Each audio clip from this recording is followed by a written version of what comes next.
तो हमारे बहुत सारे लोग आज ऑनलाइन भी जुड़े हैं।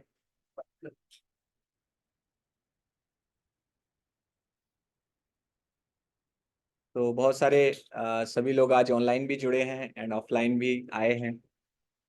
तो ऑनलाइन में काफी लोग पहली बार भी अटेंड कर रहे हैं।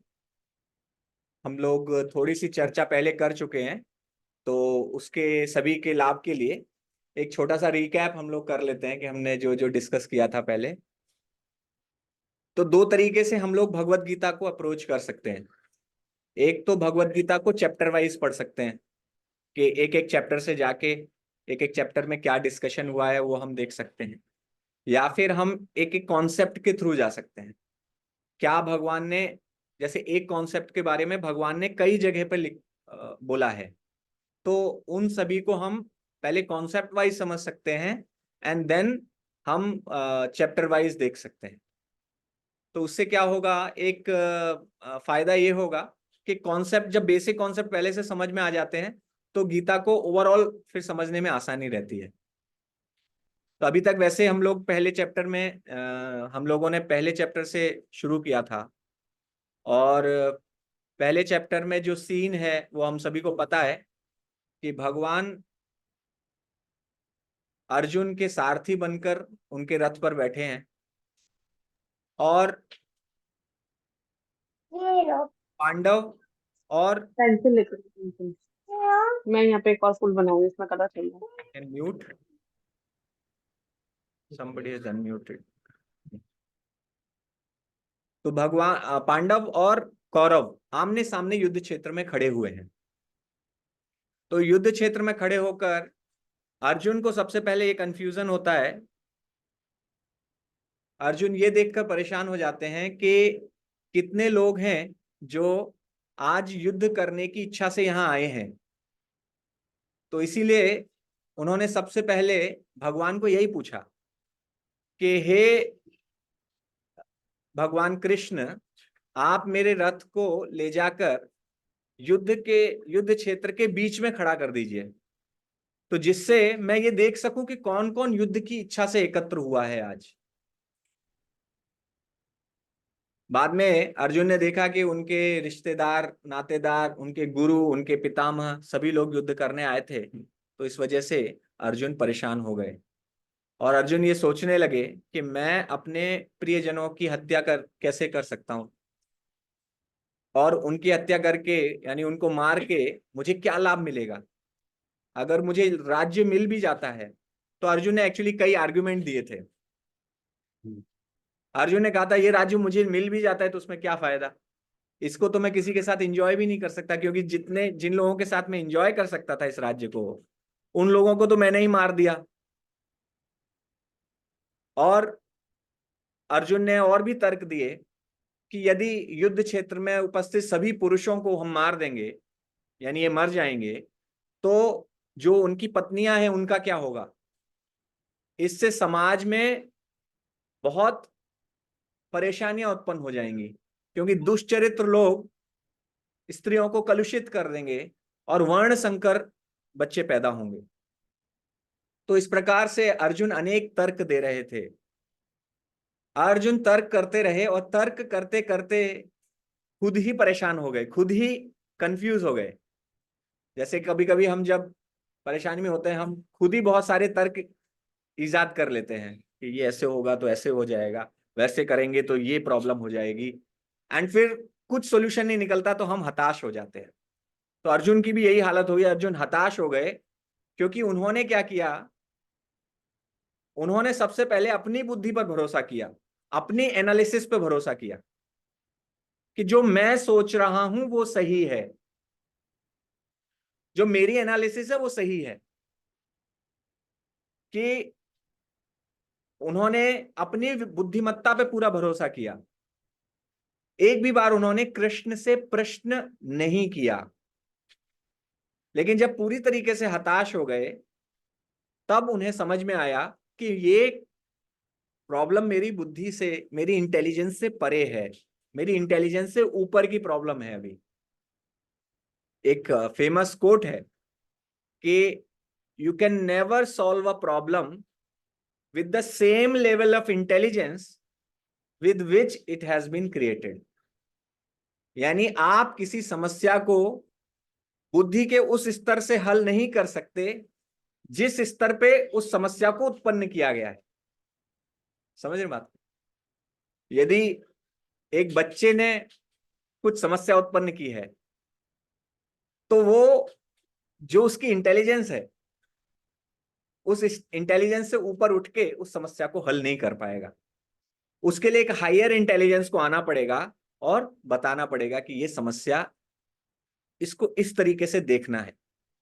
इसी प्रकार से हमारे जीवन में जो समस्याएं आती हैं वो अनेक बार हम अपनी बुद्धि के स्तर के आधार पर भी उनको हल करने का प्रयास करते हैं, क्योंकि हमारे यहाँ जितना लेवल है उसी हिसाब से हम सोचते हैं, जो हमारे एक्सपीरियंसेस रहे हैं, जो हमारे ज्ञान हमने जो एकत्रित किया है अपने जीवन से, उसके आधार पर। लेकिन वही जब समस्या लेकर हम किसी दूसरे के पास जाते हैं, मान लीजिए जब हम छोटे थे अपने माता पिता के पास जाते थे, स्कूल से रिलेटेड कोई प्रॉब्लम आया, मेरे क्वेश्चन पेपर में कुछ दिक्कत आई, तो मैं किसके पास जाऊंगा? अपने टीचर के पास जाऊंगा। तो जब कोई व्यक्ति एक गुरु के पास जाता है तब वो उस समस्या को एक हायर लेवल के इंटेलिजेंस से सॉल्व करने की कोशिश करता है, तभी वो समस्या हल हो सकती है। तो गीता में सबसे पहले यही समझने वाली चीज है कि गीता को समझना मेरे स्तर की बात नहीं है, क्योंकि गीता में आप गीता पढ़ेंगे तो फर्स्ट टाइम जब भी आप गीता पढ़ते हैं, यानी आज से करीब 15 साल पहले मैंने गीता पढ़ना शुरू किया था, तो जिस तरह से उस समय गीता पढ़ी थी, सेम प्रभुपाद जी की गीता पढ़ी थी, और प्रभुपाद जी की गीता पढ़ के जो मुझे समझ में आया था, आज मैं वही चीज पढ़ता हूं तो उससे कुछ और चीज भी समझ में आती है।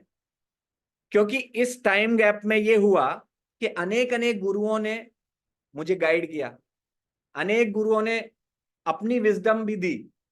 तो अब जब उस सेम पैराग्राफ को, सेम श्लोक को आप देखते हैं तो आपको उसका जो अर्थ है वो दूसरा समझ में आता है, हायर समझ में आता है, या उसके अनेक मीनिंग समझ में आते हैं कि इसमें ये भी सूत्र कहा गया है, इसमें ये भी शिक्षा कही गई है, ये भी शिक्षा कही गई।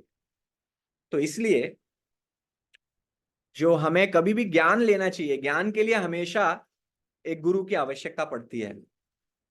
और इसीलिए प्रभुपाद की तरह, प्रभुपाद इस्कॉन के फाउंडर हैं जिनकी हम गीता के बारे में चर्चा कर रहे हैं, तो प्रभुपाद की तरह बीच बीच में भगवान के जो विशेष जो पार्षद हैं वो आते रहते हैं। कभी कभी भगवान भी आते हैं। भगवान क्या कहते हैं? यदा यदा ही धर्मस्य ग्लानिर्भवति भारत अभ्युत्थानम अधर्मस्य तदात्मानं सृजाम्यहम्। जब जब धर्म की हानि होती है और अधर्म का प्रभाव बढ़ता है तो धर्म को पुनः स्थापना करने के लिए मैं फिर आता हूं। परित्राणाय साधूनाम विनाशाय च दुष्कृताम।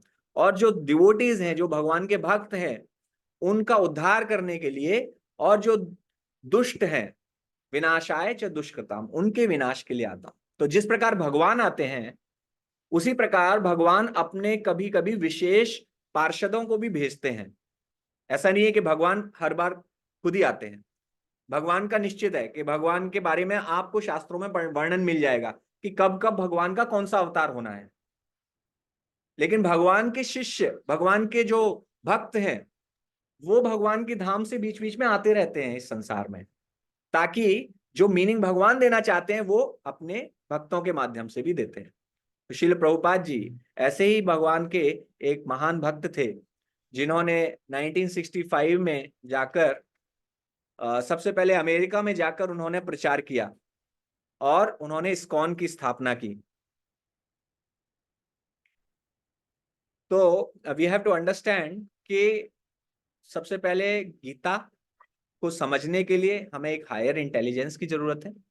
दूसरा, एक प्रश्न और ये है कि गीता ही क्यों, कि गीता की आवश्यकता क्यों है मुझे समझने की? Why should I understand Gita? Gita का जीवन में क्या महत्व है? कोई आंसर देना चाहता है? ऑनलाइन ऑफलाइन कोई भी। गीता क्यों समझना है? Anybody online? हाँ बताइए। जीवन को अच्छे ढंग से जीने के लिए। ओके, और जो हमारे मार्गदर्शक है, Gita. Okay, one at a time. हाँ पहले यस। हाँ,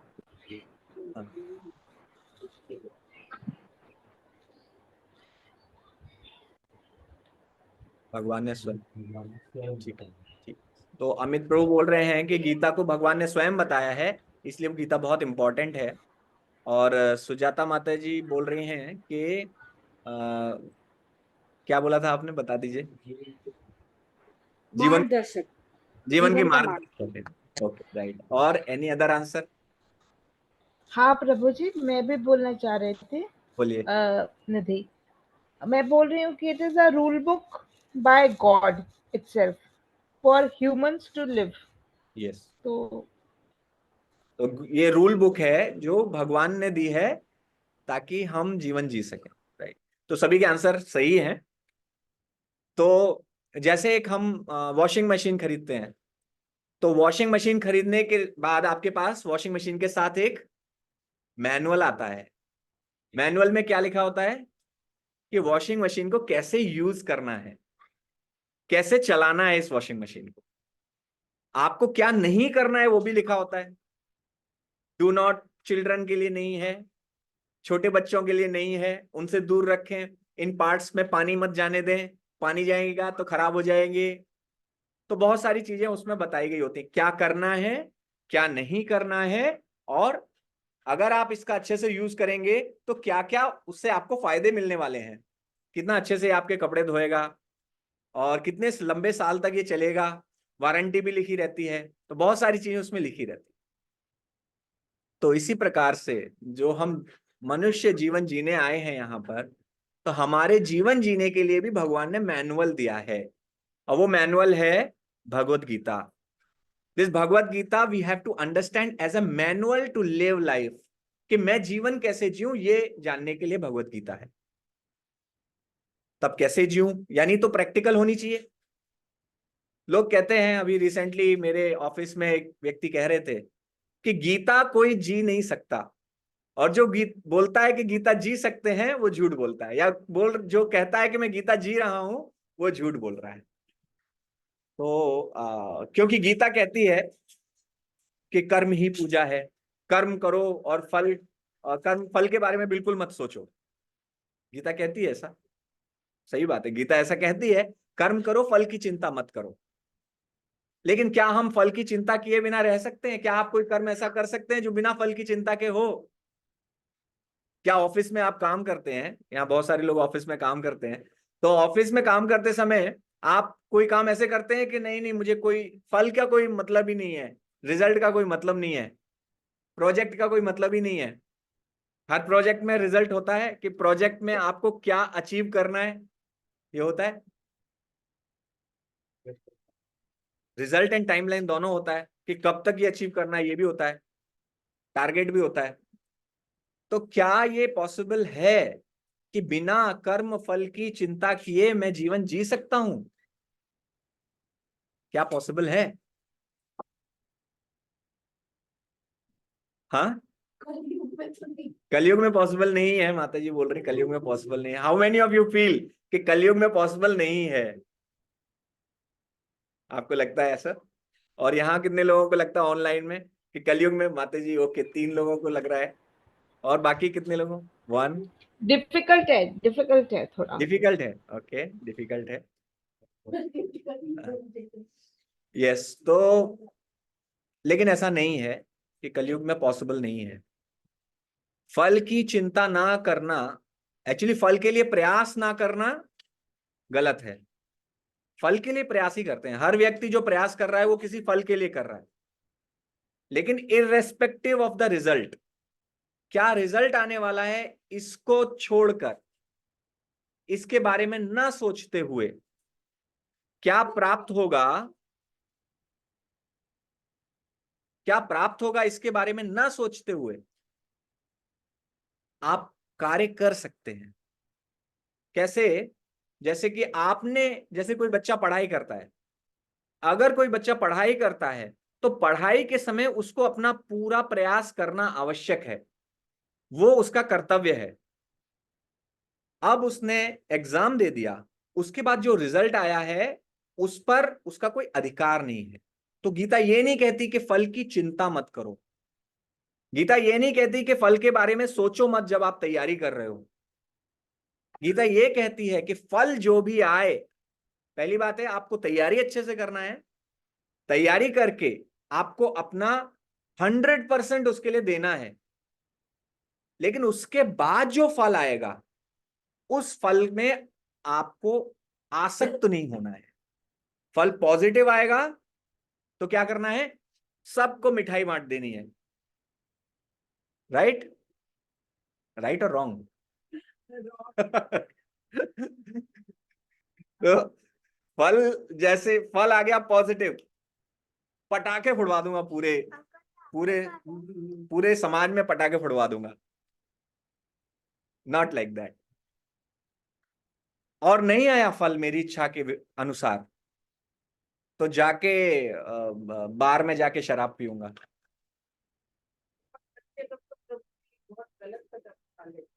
सुसाइड कर लेते हैं, बहुत सारे लोग सुसाइड, बच्चे भी सुसाइड कर लेते हैं, बड़े बड़े भी सुसाइड कर लेते हैं।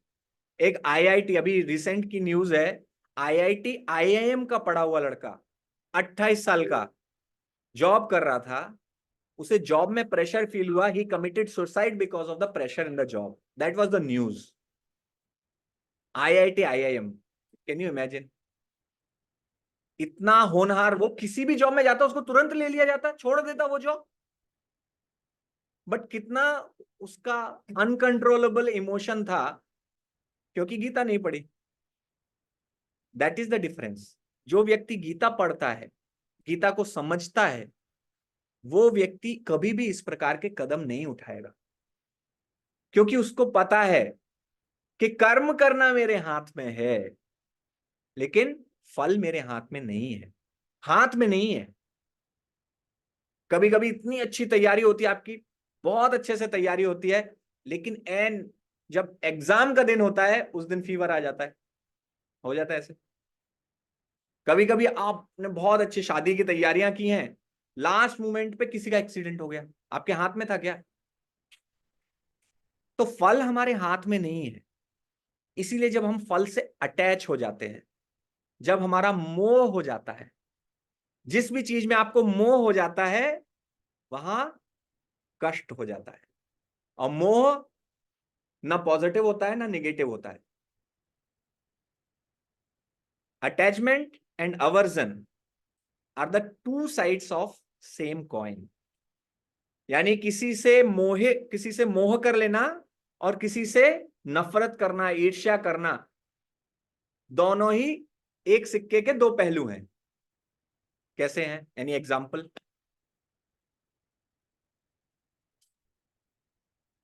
कोई एग्जाम्पल ऑनलाइन?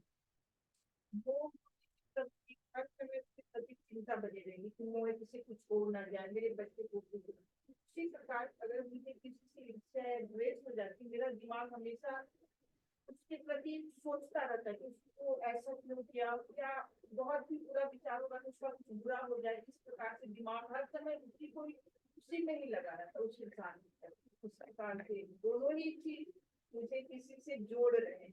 Right, right. तो माता जी के लिए एक बार जोरदार हरि बोल। तो माता जी ने कहा कि जैसे हम किसी से बहुत ज्यादा प्रेम करने लगे, फॉर एग्जाम्पल, एंड वो फिर प्रेम हो और उनको कुछ हो जाए तो आपको बहुत कष्ट होगा।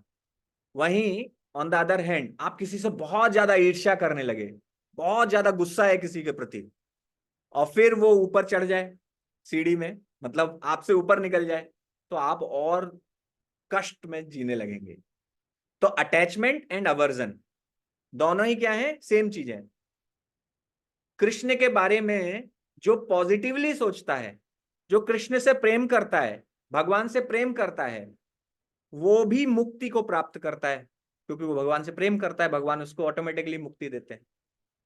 और कृष्ण से जो नफरत करता है, जैसे कि कंस, प्रति क्षण वो कृष्ण को मारने के लिए सोचता रहता था कि मुझे मारना है इस बच्चे को, कैसे भी अलग अलग राक्षस भेजता रहता था। और सोचता रहता था क्या क्या तरीके उस लगाऊं कि इसको मार दूं। और उसका परिणाम क्या हुआ, वो भी कृष्ण भावना से भावित था, कृष्ण भावना भावित था। और जो भक्त थे, गोपियां थी वृंदावन की, वो भी भावना भावित थी, कृष्ण भावना से, पूरा कृष्ण भावना से रत थी। वो पॉजिटिवली सोच रही थी, कृष्ण की सेवा करना चाहती थी। कंस कृष्ण को मारना चाहता था, इसलिए वो निरंतर कृष्ण के बारे में सोचता रहता था। और रिजल्ट, गोपियां तो भगवान की शुद्ध भक्त हैं, वो भगवान के धाम में ही निवास करती हैं, भगवान के धाम से ही अवतार लेते हैं। जब भगवान आते हैं तो सब भगवान का धाम भी आता है। भगवान अवतार लेते हैं तो उनके भक्त भी अवतार लेते हैं, जो नित्य भक्त हैं। तो जो कृष्ण के बारे में निगेटिवली जैसे कंस सोचता था, हिरण्यकशिपु सोचता था, भगवान शिशुपाल सोचता था। शिशुपाल को जब भगवान ने उसका गला काट के उसको मारा, तो शिशुपाल की जो आत्मा थी, वो सभी ने देखा कि उसके शरीर से निकल के कृष्ण के शरीर में प्रवेश कर गई। भागवतम में श्लोक आता है, भागवतम में इसका प्रमाण है। तो जो भगवान के बारे में नहीं, उसको भी मुक्ति प्राप्त हो गई, वो भगवान को प्राप्त हो गया, मुक्ति प्राप्त हो गई उसको एटलीस्ट। क्यों? क्योंकि वो कृष्ण के बारे में सोचता रहता था। तो ऐसा केवल भगवान के बारे में सोचने से होता है, बिकॉज भगवान जो है वो परम सत्य हैं, एब्सोल्यूट ट्रुथ हैं। तो परम सत्य के बारे में कोई पॉजिटिवली सोचे या निगेटिवली सोचे, उसका फल सेम होता है। तो आज से हम सब लोग चाहे प्रेम करें चाहे नफरत करें, एक ही बात है कृष्ण से। क्या लगता है, भगवान से नफरत करूं तब भी सेम ही है क्या? प्रश्नोत्तर हम लोग लास्ट में लेंगे। नहीं, लेकिन हमारे आचार्य कहते हैं कि भले ही फल एक ही प्राप्त हो, क्योंकि दैट इज कृष्णाज मर्सी, वो कृष्ण की कृपा है कि वो इन जैसे लोगों को भी मुक्ति दे रहे हैं। ये कृष्ण की दयालुता है, उनकी वो करुणा सागर हैं, इसलिए उनको दे रहे हैं। लेकिन कृष्ण को प्रसन्नता नहीं मिल रही उससे। कृष्ण को प्रसन्नता मिलती है जब हम उनसे प्रेम करते हैं। तो इसलिए वी हैव टू अंडरस्टैंड कि भले ही उसका सेम रिजल्ट हो, लेकिन हमें करना है भगवान से प्रेम, और वही हमें जागृत करना है, वही हमें जागृत करना। वो अभी सुषुप्त अवस्था में है, अभी स्लीपिंग, इसको बोलते हैं हाइबरनेशन में चला गया है। क्योंकि आत्मा का जो नेचुरल टेंडेंसी है भगवान से प्रेम करने की, और अभी हम प्रेम नहीं कर रहे हैं, इसका मतलब यह है कि हम अभी अननेचुरल स्टेट में हैं। ये हमारी नेचुरल स्टेट नहीं है, तभी तो हम लोग दुखी हैं। आप में से कोई दुखी है? किसी को लगता है कि हम दुखी हैं? आप दुखी हैं या सुखी हैं? समय के हिसाब से डिपेंड करता है। कितने लोग सोचते हैं हम इस भौतिक संसार में सुखी हैं, या कितने लोग सोचते हैं कि हम दुखी ही हैं? हम दुखी ही हैं। ठीक है, कोई जवाब नहीं देना चाहता, लेकिन फिर भी तो हमारे शास्त्र कहते हैं कि हम सुखी है, हम दुखी हैं, नहीं सुखी है, सुखी हैं। ओके, सुखी हैं। सुखी है, सुखी है। ओके, प्रभु जी सिचुएशन पे डिपेंड करता है ना कि सुखी है कि दुखी है। सिचुएशन पे डिपेंड करता है। Okay, right. रिजल्ट अच्छा मिल रहा है तो सुखी है, वहीं कुछ मन लायक नहीं हुआ तो दुखी है। ओके।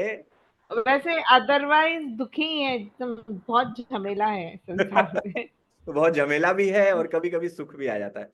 तो हमारी स्थिति ऐसी बताई गई है कि एक व्यक्ति के पीछे शेर पड़ा हुआ था। तो ये व्यक्ति दौड़ रहा था, दौड़ते दौड़ते वो उसे एक बेल दिखाई दी, एक बेल टंगी हुई थी। उसने सोचा मैं पेड़ पे, तो वो जंप करके पेड़ की बेल से लटक गया, थोड़ा ऊपर उठ गया। ऊपर चढ़ के वो देखा कि नीचे शेर आ गया है। अभी शेर देख रहा है, हाँ बेटा, एक कभी ना कभी तो छूटेगा हाथ, फिर देखता हूं तुझे। तभी उसने देखा ऊपर से एक सांप उस बेल पे नीचे आ रहा है। अब ऊपर कुआं, क्या बोलते हैं, एक तरफ कुआं दूसरी तरफ खाई। तभी उसके सिर के ठीक ऊपर एक मधुमक्खी का छत्ता लगा हुआ था। तो मधुमक्खी, हनी बी जो होती है, तो मधुमक्खी के छत्ते से शहद की बूंद गिरी और तुरंत ही उसके होठ के पास गिरी। उसने चाट के देखा, बड़ी टेस्टी थी, समझ गया हनी गिर रहा है ऊपर से। अब नीचे शेर खड़ा था, ऊपर सांप था, लेकिन इधर से शहद की बूंदें भी गिर रही थी। तो वो बंदा भूल के, सब कुछ भूल के जीभ निकाल के बैठ गया, and he was enjoying the taste of honey. तो वो सुखी है या दुखी है? सुखी है। वो सुखी है, सही है। पॉजिटिव सोचेगा। पॉजिटिव सोचने का मतलब ये नहीं है कि रियलिटी से बाहर चला जाएगा, वो अपने मोमेंट को एंजॉय करेगा।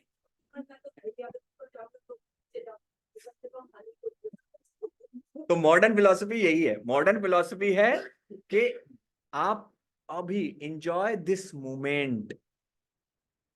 कभी कभी, कभी खुशी कभी गम। तो कभी खुशी कभी गम के लिए हम भूल जाते हैं हमारे शास्त्र क्या कह रहे हैं। शास्त्र कह रहे हैं कि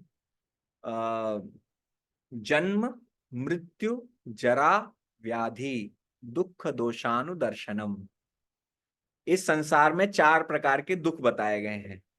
नंबर 1 है जन्म, नंबर 2 है मृत्यु, नंबर 3 है जरा। जरा मतलब बुढ़ापा, व्याधि, रोग। तो इस कमरे में और इस ऑनलाइन कमरे में बैठे हुए कोई भी व्यक्ति कह सकता है कि मेरे जीवन में ये 4 चीजों में से कोई एक भी कभी नहीं हुई। मतलब क्या, वृद्ध जो नहीं हुएंगे या नहीं होगी। वो ऊपर चला गया तो क्या होगा? मृत्यु तो आएगी, हाँ। तो नहीं होगा। अच्छा, बुढ़ापा पहले आ सकता है, ये बात भी सही है। कभी हो सकता है कि बुढ़ापे से पहले ही व्यक्ति मर जाए, तो बुढ़ापा नहीं आएगा उसको। बट शास्त्र भी दूसरी चीज कहते हैं। शास्त्र ये भी कहते हैं कि मृत्यु से ठीक पहले का समय बुढ़ापा कहा जाता है, ये शास्त्र कहते हैं। तो ऐसा कोई भी नहीं है इस संसार में जो ये कहे कि मेरा जन्म नहीं हुआ। जन्म के समय में किसी को कष्ट हुआ? हम सभी को याद है कुछ कष्ट हुआ? किसी को याद है? यहां बैठे किसी व्यक्ति को याद है जन्म के समय कोई कष्ट हुआ? कुछ याद नहीं है, लेकिन कष्ट हुआ। आप जब मां के गर्भ में थे, तो मां के गर्भ में, भागवतम में आता है कि मां अगर कुछ मिर्च का खाती है ना, तो बच्चे को जलन होती है। और मां के पेट में भी कुछ ना कुछ इंसेक्ट्स वगैरह होते हैं, वो भ्रूण को काटते रहते हैं, वो बेचारा तड़पता रहता है। जो भ्रूण होता है मां के गर्भ में, वो कष्ट पाता है। भागवतम में ये श्लोक आता है, थर्ड कैंटो, थर्ड कैंटो और फोर्थ कैंटो, थर्ड कैंटो में कपिल देव, ये अपने ये वाले कपिल देव नहीं, क्रिकेट वाले कपिल देव नहीं भगवान के अवतार कपिल देव। तो कपिल मुनि वो कहते हैं कि किस प्रकार से भ्रूण डेवलप होता है मां के गर्भ में, और उसमें एक एक चरण बताते हैं कि कब उसके अंदर चेतना आती है, कब उसको करवट बदलता है, कब उसको भूख लगती है, कब उसको प्यास लगती है, कब उसको स्वप्न आते हैं। सारा डिस्क्रिप्शन उसमें दिया हुआ है। एंड उसी में ही लिखा हुआ है कि जो भ्रूण है वो मां के द्वारा खाए गए आहार से प्रभावित होता है। चिली खाएंगे तो जलन होगी, बहुत नमकीन खाएंगे तो भी उसको पता चलेगा, और उसको कीड़े भी काटते रहते हैं। तो दिस इज द। और दूसरा चीज क्या है, मां का गर्भ कितना बड़ा होता है? बहुत बड़ा होता है। नो, इतना सा गर्भ में बच्चा ऐसे बैठा होता है, इतना छोटा सा। तो जस्ट इमेजिन आपको एक कमरे में बंद कर दिया जाए जो आपके साइज का है, आपको चारों तरफ से कुछ भी हिलने की आजादी नहीं है। Will you be happy? Anybody will be happy in such situation? तो that is the situation of embryo. तो जन्म के समय कष्ट हुआ कि नहीं हुआ? हुआ। याद नहीं है वो अलग बात है। हाथ किसी का टूटा, 4 साल बाद याद भी नहीं रहेगा कि हाथ टूटने में कितना दर्द हुआ था। याद भी रह सकता है, लेकिन हो सकता है वो भूल जाए, लेकिन हुआ तो था, ठीक है। तो मृत्यु के समय कष्ट होता है, मृत्यु के समय कष्ट होता है। शास्त्र कहते हैं कि 40,000 बिच्छुओं के काटने के बराबर दर्द होता है। 40,000 एक बिच्छू के काटने, किसी वास्ते बिच्छू ने काटा है? मेरे को तो नहीं काटा, लेकिन आपको काटा है? आप बताइए। अरे प्रभु जी है हमारे पास, उनको बिच्छू ने काटा एक बार। हाँ बताइए, वो फिर लगा लिया उसको। दर्द हुआ था? हुआ तो बर्रैया ने तो काटा होगा, ये तो बर्रैया ने तो काटा होगा, या उसने मधुमक्खी ने काटा होगा। मधुमक्खी ठीक हो बहुत दर्द होता है, गया। और बिच्छू का जो दर्द है काटा। भयानक दर्द होता है बिच्छू के काटने से। तो बिच्छू काट ले तो व्यक्ति बिलबिला जाता है, कहते हैं ना, तड़पने लगता है, ऐसी सिचुएशन हो जाती वापस फिर वही है, पॉजिटिव और नेगेटिव की बात होती है। हम उसको जो है पाँव पहन के उसको चप्पल से उसको देखे बिच्छू दिखा तो मैं मारने चला गया, मार तो दिया, बट उसका जो डंक। भूखा रहता है डंक, वो मुझे इसमें लग गया। सीट पर हवाई चप्पल का तो लग गया, फिर वो लगा करे ये तो लग गई, वो तो मर गया पर मुझे लग गया, फिर लगा फटाफट जो भी देहाती होती है घर से तो वो फिर तो इट इज वेरी वेरी। और तो जन्म मृत्यु के समय 40,000 बिच्छू एक साथ आपको काट रहे हो, इतना दर्द होता है हमारे पूरा, चाहे कैसे भी मरे। ऑफ कोर्स अगर भगवान का शुद्ध भक्त है तो उसको नहीं कष्ट होता, जो भगवान के धाम जिसको मुक्ति प्राप्त हो रही है उसको कष्ट नहीं होता, लेकिन जो नॉर्मली जो व्यक्ति इसमें मरता है उसको उतना। और जरा प्रॉब्लम है, बुढ़ापा प्रॉब्लम है हमारे पास, तो प्रभु जी बता सकते हैं अपने एग्जाम्पल से कि बुढ़ापे में प्रॉब्लम होती है, सभी को पता है। घुटने काम करना बंद कर देते हैं, सुनाई देना कम हो जाता है, आंखें कमजोर हो जाती हैं, एपिटाइट खत्म हो जाती है, तकलीफें बढ़ना शुरू हो जाती हैं। तो जरा इज अ प्रॉब्लम, बुढ़ापा इज अ प्रॉब्लम। और व्याधि, उसके लिए तो कुछ बोलना ही नहीं। बीमारी कोरोना आया था तो हम सभी ने देखा कि कितनी ज्यादा समस्या हुई थी पूरे संसार में। तो जन्म मृत्यु जरा व्याधि दुख दोषा, ये 4 प्रकार की प्रॉब्लम्स हैं, इनको बोलते हैं रियल प्रॉब्लम्स। ये वास्तविक समस्याएं हैं इस संसार की। बाकी सारी समस्याएं क्या हैं? वास्तविक समस्याएं नहीं है। ये शाश्वत समस्याएं हैं। ऑफिस का प्रेशर समस्या इनके सामने कुछ नहीं है, पढ़ाई का प्रेशर इनके सामने कुछ नहीं है। जो रियल समस्या का जो गुण है, वास्तविक समस्या का गुण क्या होगा कि वो सभी को आती है, कोई बच नहीं सकता। नंबर 2, सभी को आती है। नंबर 2, कोई बच नहीं सकता उससे। मतलब नंबर 1 यही है, एक ही बात हो गई। और इसका जो उपाय है वो आपको भौतिक संसार में भौतिक साधनों के माध्यम से आप इसका उपाय कर ही नहीं सकते। आज तक कोई मेडिसिन बनी है जो व्यक्ति को मरने से रोक सके, या बुढ़ा होने से रोक सके, या व्याधि होने से रोक सके? परमानेंट कोई बोल ही नहीं सकता कि मुझे आज तक जिंदगी में कोई बीमारी हुई ही नहीं। तो ये वास्तविक समस्याएं हैं। और लोग क्या है, छोटी छोटी समस्याओं के लिए परेशान रहते हैं। क्या छोटी समस्या? अरे उसकी कार बड़ी है, उसकी पत्नी सुंदर है, उसका बेटा आईआईटी में चला गया है, ये समस्याएं। ऑफिस का प्रेशर, इवन अगर आपका पूरा धन भी चला जाए स्टिल वो इतनी बड़ी समस्या नहीं है, क्योंकि हमारी परमानेंट समस्याएं हमें सॉल्व करनी है। ये समस्याएं, धन तो क्या है, लक्ष्मी जी तो आती रहती हैं और जाती भी रहती हैं। ऐसी समस्या, सब्जी भी खराब बन जाए ना तो वो पूरी रात उसको लगता है क्या मैं सब्जी लाया, मेरा टाइम वो वेस्ट किया, खाना अच्छा नहीं बना दे, वो ठीक किया, कितनी बढ़िया है, उसको रात को नींद ना आए। नहीं, और आजकल और भी नई समस्याएं आ गई हैं।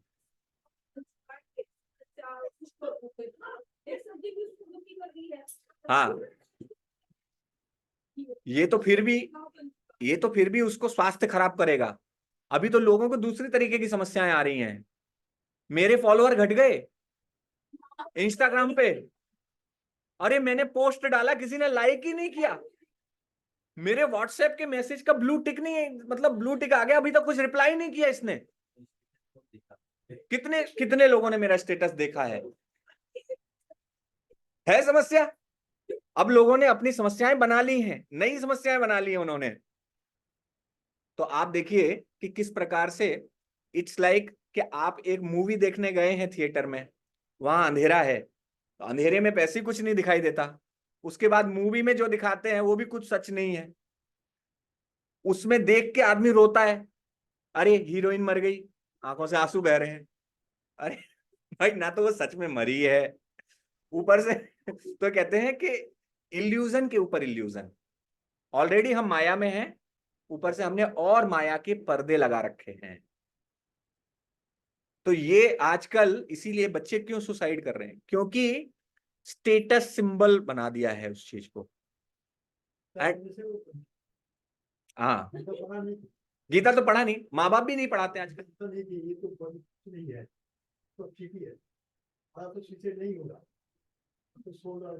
कष्ट मिले, उसको पता नहीं कि कितना कष्ट मिलेगा एक्चुअली। नहीं, और जब जो व्यक्ति सुसाइड करता है उसके बारे में तो शास्त्रों में बताया गया है कि प्रेत योनि प्राप्त होती है उसको, और भी ज्यादा कष्ट है उसमें। गीता नहीं पढ़ेगा तो क्या होगा, जो एक्सीडेंट से मरते हैं उनको भी।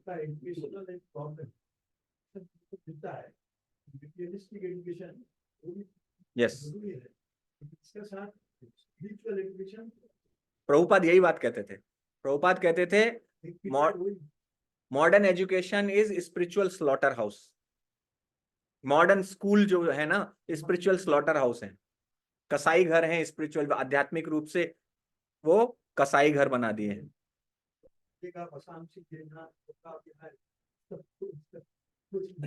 लेकिन कोई सीख नहीं रहा उसको, ये समस्या है। तो हाँ, एक्चुअली जो भी, खैर ये दूसरा टॉपिक हो जाता है, उसके बारे में अलग से चर्चा कर लेंगे। तो कहने का मतलब ये है कि ये जो समस्याएं हैं, मेन समस्या ये है जन्म मृत्यु जरा व्याधि। तो हमें सबसे पहले यही रियलाइज करना है कि हम गीता क्यों पढ़ रहे हैं। गीता हम इसलिए नहीं पढ़ रहे हैं ताकि मेरे मन में शांति आ सके। ठीक है, ये भी एक गोल हो सकता है, but it is a lower goal. या मुझे बहुत सारा धन मिल जाए, या मैं भगवान की भक्ति करूंगा तो मेरी जिंदगी बहुत अच्छे से चलने लगेगी, मेरे बच्चे अच्छे सेटल हो जाएंगे, मैं भक्ति कर रहा हूँ, या मेरे और मेरे वाइफ के बीच में रिलेशनशिप बहुत अच्छे हो जाएंगे भक्ति करने से। ये गोल गीता पढ़ने का ये गोल नहीं होना चाहिए। ये गोल अचीव हो जाएगा, ये साइड क्या बोलते हैं कि जो एक्स्ट्रा मिल जाता है ना, आप फ्री में कुछ मिलता है ना, ये सब चीजें फ्री में मिल जाती भक्ति करने से। गीता पढ़ने का गोल ये नहीं होना चाहिए कि मैं मन की शांति प्राप्त कर लूंगा, आह चैन की एसी लग जाएगा जिंदगी में। फिर गीता पढ़ने का ये गोल होना नहीं चाहिए। गीता पढ़ने का गोल होना चाहिए कि मैं इन समस्याओं को सॉल्व कर सकूं, जो मेरे जीवन की वास्तविक समस्याएं हैं, जन्म मृत्यु जरा व्याधि। इसके अलावा 3 और समस्याएं हैं, 3 और समस्याएं हैं, उनको कहते हैं 3 प्रकार के क्लेश, त्रिताप जिनको कहते हैं।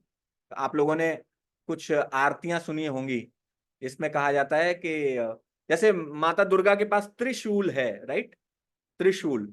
तो त्रिशूल के 3 वो होते हैं, भाले होते हैं उसमें। तो त्रिशूल 3 प्रकार के, उसमें शूल मतलब कांटा, तो 3 प्रकार के कांटे हैं। तो दुर्गा देवी के पास ये 3 कांटे हैं लोगों को परेशान करने के लिए, टेस्ट करने के लिए। एक्चुअली वो परेशान नहीं, वो टेस्ट होता है लोगों का, तो उनको क्लेश कहा जाता है।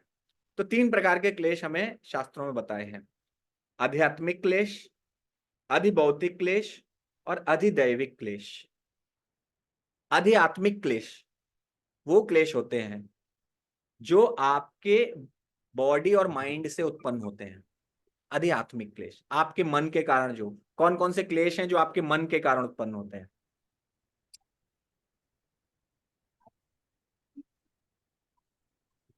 क्लेश, कौन कौन से क्लेश जो हैं? यस माता जो जी। आपने बताया कि फॉलोअर्स कम हो फॉलोअर्स गए घटना, और ये सब बात है। तो एंजाइटी जो है, आपकी एंजाइटी क्या है, आपके मन से ही उत्पन्न हो रही है।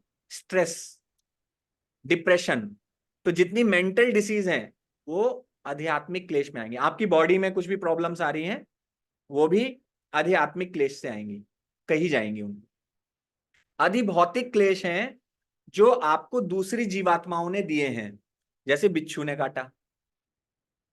और अधिभौतिक क्लेश आपको अपने जीवन से बताइए कि क्या अधिभौतिक क्लेश आपको झेलने पड़ते हैं दूसरी जीवात्माओं के कारण।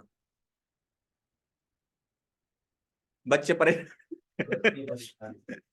बच्चे परेशान करते हैं, बच्चे कहते होंगे माँ बाप परेशान करते हैं, अधिभौतिक क्लेश है। पढ़ नहीं रहा। और कौन कौन से? वो कह रही है ससुराल में सब परेशान। ससुराल वाले सब परेशान करते हैं। सास कहती है, जब आप सास बन जाएंगी तब आप कहेंगी बहू बहुत परेशान करती है। आज आप कह रही सास बहुत परेशान करती, नंद बहुत परेशान करती। और इसके अलावा और बताइए, ऑनलाइन वाले लोग बताइए, कौन से अधिभौतिक क्लेश आप जीवन में झेलते हैं? मच्छर काटते हैं, मच्छर बहुत काटते हैं एनबीसीसी में हम लोगों को। बिना नेट के काम नहीं चलता है इधर। तो जितने भी दूसरी जीवात्मा दे रही हैं, वायरस, ये आपको बैक्टीरिया की वजह से जो जो प्रॉब्लम होते हैं, इन्फेक्शंस होते हैं, सब दूसरी जीवात्माएं दे रही हैं।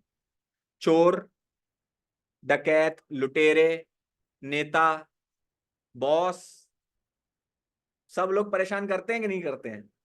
तो मुझे छोड़ के, मैं तो खुद परेशान करता ही हूं, और मेरे अलावा और सब पूरी दुनिया में मुझे परेशान करती है। तो कहां है सुख? कौन बोल रहा है सुख है यहां पे?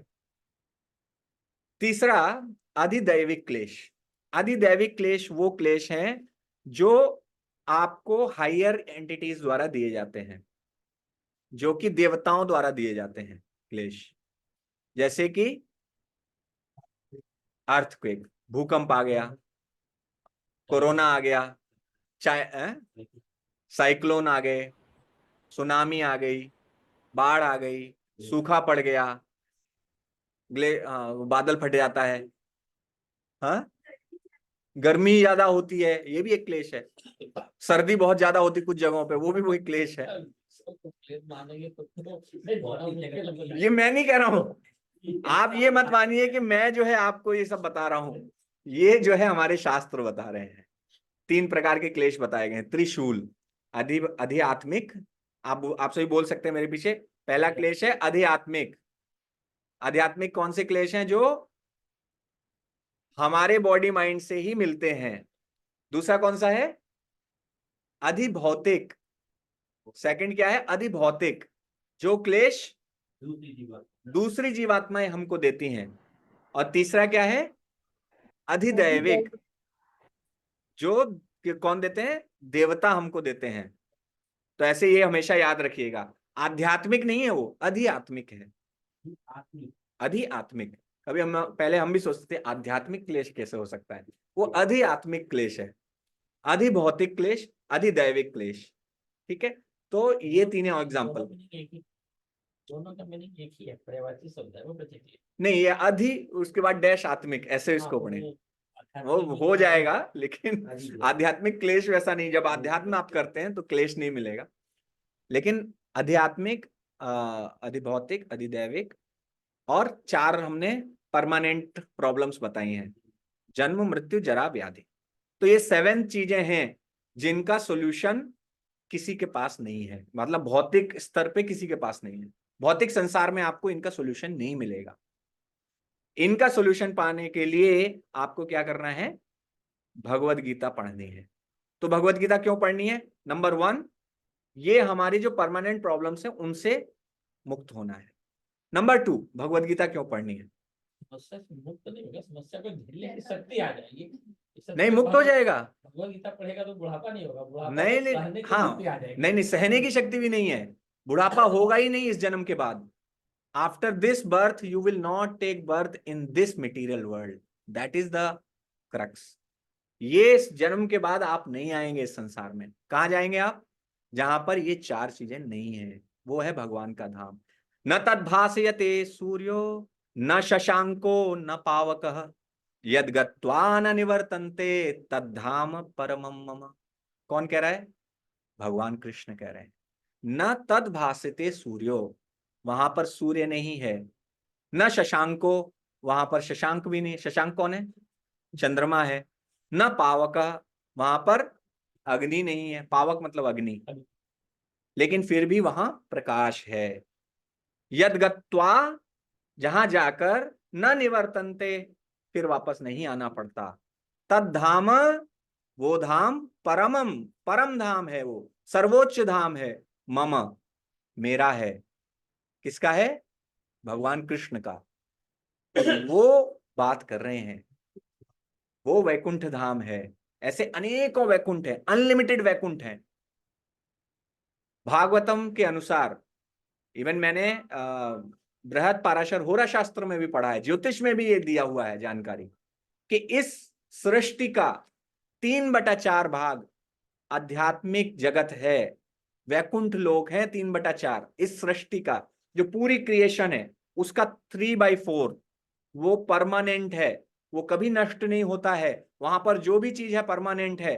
वहां जन्म नहीं है, मृत्यु नहीं है, जरा नहीं है, व्याधि नहीं है, आध्यात्मिक नहीं है, अधिभौतिक नहीं है, अधिदैविक नहीं है, कोई क्लेश नहीं है वहां पर। उसके बारे में हमारे शास्त्रों में बताया गया है। ये ज्ञान हमारे पास हजारों लाखों करोड़ों सालों से मौजूद है। कलयुग की विडंबना यह है कि कोई ये ज्ञान देता नहीं है, इसलिए हमको पता नहीं है। हमने कहां से गीता सीखी है? टीवी से सीखी है। हमें कहां से, जो टीवी में दिखाएगा, महाभारत में दिखाएगा, वो हमने सीखा। जो हमें, हमारे इवन माँ बाप ने भी कहीं पढ़ाई नहीं की। क्योंकि क्या हुआ, इसका बहुत सारे रीजंस हैं, ऐसा नहीं है, उनकी कोई गलती नहीं है।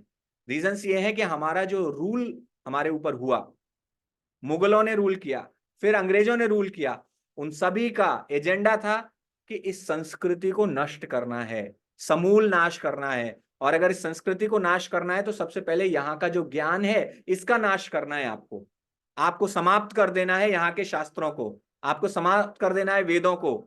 तक्षशिला, नालंदा, नालंदा को जलाया गया था, 1 महीने तक वहां पर जलता रहा था, इतनी पुस्तकें जलाई गई थी।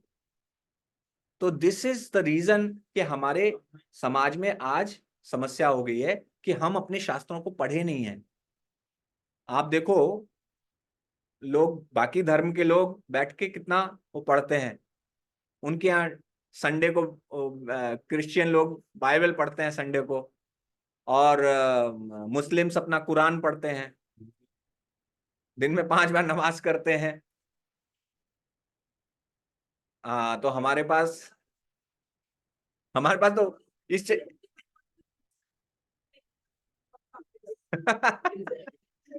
इतनी बुक्स है कि पता नहीं चलता, ये भी कंफ्यूज, इसीलिए हाँ, लोगों को भरोसा नहीं रहा है अभी भगवान पे।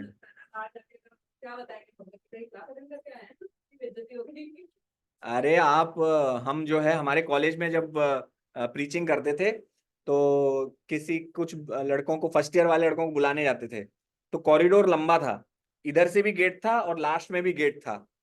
तो लोग, हम इधर से जाते थे, वो लड़का दूसरी तरफ से निकल जाता था, भाग जाता था,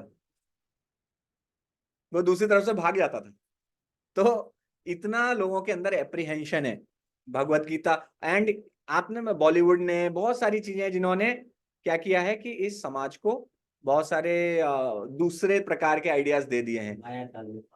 आपको ये बताया गया है कि आप भक्ति करते हैं, अगर आप कुछ स्पिरिचुअल बात कर रहे हैं तो आप आउटडेटेड व्यक्ति हैं, you are not modern, you are not, ऐसा है। आप लोगों के लेवल में नहीं होगा ये, आप वृद्ध हो गए हैं अभी। अब कैसा है उस पे, लेकिन जो बदलाव भी हो रहा है ना, वो दूसरा एक्सट्रीम पे जा रहा है।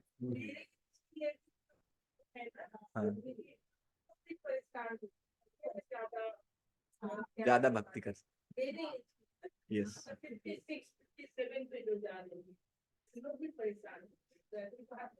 यस। बहुत लोग, अगर आप बताइएगा ना कि आप जुड़िए हमारे साथ, ऐसे तो बहुत लोग नहीं करते। पुराने नहीं है, जैसे भी ये शील प्रभुपाद ने जो है ये लिखा है, ये जो है गीता पाठ बना है, तो वो भी तो इतने पुराने नहीं है, वैसे कहीं ना कहीं से तो ये भी तो उतने पुराने नहीं हाँ, है। जो कुछ परंपरा ऐसा नहीं है पूरा समाप्त हो गया, समूल नाश नहीं हुआ है। तो कहीं से देख के बना हमारी कलयुग तो अभी 5000 साल ही बीता है। अभी तो अभी तो कलयुग, भगवान 5000 साल पहले आए थे, 5250 साल पहले। तो कलयुग अभी इतना ही बीता है, अभी कलयुग को 4,32,000 साल तक रहना है, और कलयुग के अंत में कल की अवतार होगा। तो अभी ये सिचुएशन है, तो बाद में क्या होगी ये सोच के चलना है। तो हम लोगों को उसी प्रकार से अभी तैयारी करनी है। तो ओके, टाइम हो गया। तो हम आज के सेशन में मेनली हमने ये समझा कि गीता पढ़ने की सबसे पहले हमें आवश्यकता क्यों है, कि गीता कैसे पढ़नी है। गीता पढ़नी है एक गाइड, गुरु जो हमें गीता को समझा सके, उसके माध्यम से पढ़नी है। दूसरा है गीता क्यों पढ़नी है, तो हमने समझा कि नंबर 1, जो हमारी परमानेंट प्रॉब्लम्स हैं उनसे हमें बाहर निकलना है, मतलब गीता पढ़ के ही हो सकता है। दूसरा है कि हम जो भगवान के धाम में वापस जाने, जो असली उद्देश्य है गीता का, वो भगवान का लव लेटर है। एक्चुअली भगवत गीता भगवान का लव लेटर है कि आप मुझे कैसे प्राप्त कर सकते हैं। उन्होंने प्रेम से सब बताया है कि मुझ पर ध्यान लगाओ, मुझे फूल अर्पित करो, मुझे भोग लगाओ। उन्होंने सब प्रोसेस बताया है, तो हमें उसको फॉलो करके उनके प्रति प्रेम जागृत करना है। खाली पढ़ना नहीं है, पढ़ने के बाद उसको फॉलो करना। पढ़ने के साथ साथ उसको एक्सपीरियंस भी करना है, वो होगा अपने आप। मैं अभी सोचा आप बोल रहे कि उसको पढ़ने के बाद दाम जाएगा, बोले यार इतने छोटे पढ़ने में कितना, एक दिन का तो काम है। तो पढ़ने के साथ उसके जो लिखे उसको फॉलो करना है, वो फॉलो करना है। देखिए ज्ञान तो कितना भी बढ़ सकता है, ज्ञान में कोई प्रॉब्लम नहीं है। आप तो बड़ी बड़ी किताब पढ़ के बहुत ज्ञानी बन सकते हैं, लेकिन ज्ञान को आपने अगर उसको अप्लाई नहीं किया तो उस ज्ञान का कोई उपयोग नहीं।